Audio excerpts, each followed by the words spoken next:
Hi guys. We're gonna talk about self-care. That is one of my in one of my videos I was showing you how I realized how important it is for me to not just talk about self-care for other people, but do as you said and heal thyself. That is, I think, it's a struggle for everyone. It's very easy for us to see from the outside how people are struggling with certain things. And when we are outside that bubble, it comes very easily the answers to those people's struggles. And you come out with, and it could be your parents, it could be your partner, it could be your kids, your sister, your friends.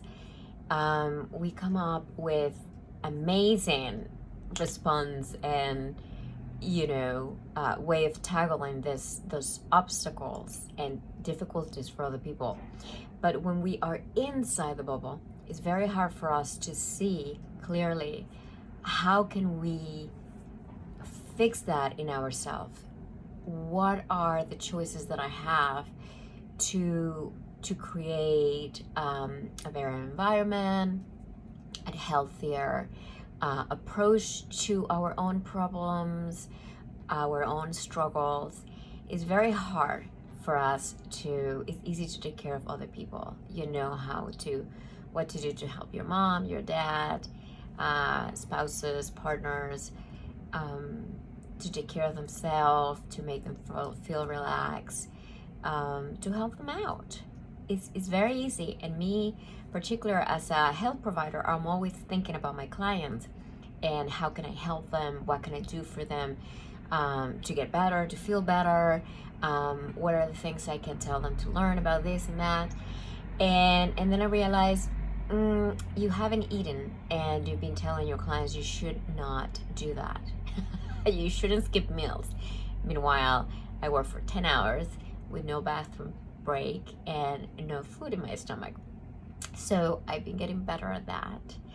And as I'm getting older too, I realized that I do need to get better at that, because your body doesn't react in the same way that it used to when I was 20 or 30, working 12-hour shifts and just going to a tea or a green juice. So I have my juices, my smoothies, I have healthy snacks. I try to go to the bathroom when I should and not hold it forever. I've been making breaks in between my patients and clients. And I've been learning something that I want to share with you, because I think we all need to do, is to say no. And that no is also no to yourself.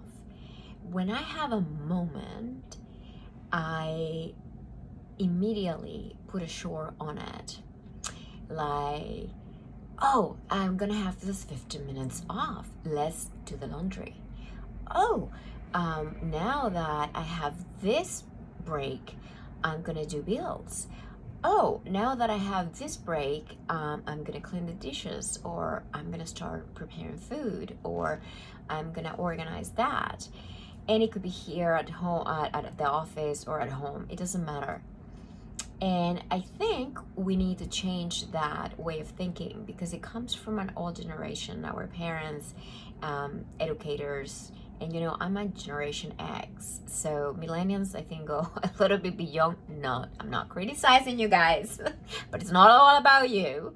But I think it's great that new generations realize that, no, I need self-care time.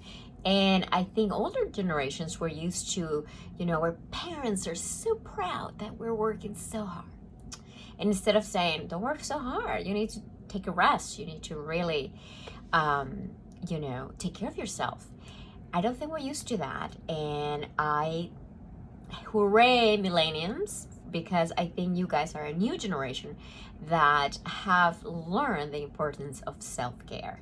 And I think we all need to get in the same page. It's not about being selfish.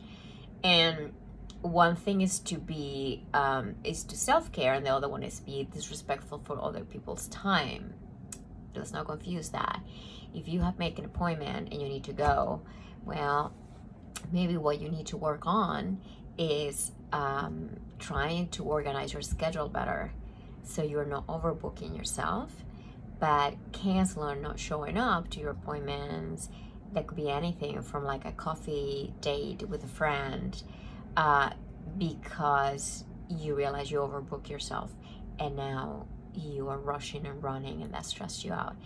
Well, you need to manage your time, but canceling all the time or canceling appointments or dates, or that is different. That to me is disrespectful, because you are not respectful of other people's time.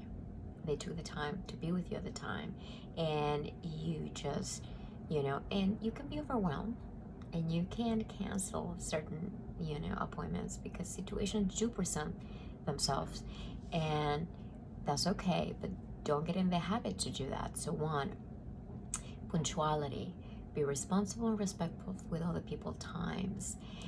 Two, be respectful and responsible with your own time. So don't overbook yourself. Take a breather. If you have 15 minutes, 30 minutes, 20 minutes, go for a walk, take a nap, do some meditation, lay down in the sofa. I will suggest you not to get into your phone, into media, because it's not really relaxing your brain, and it's not a way of relaxing. And I think a lot of us think that a break is getting on our phone and checking anything from Facebook, Instagram, Twitter, to news, to a little video of this, a little video of that, to Google this, to Google that. That's not really resting or taking a break. I'm talking about a physical and mental break. So going for a walk, reading a book, reading a magazine, an article that is interesting, that's different. You have to control your screen time.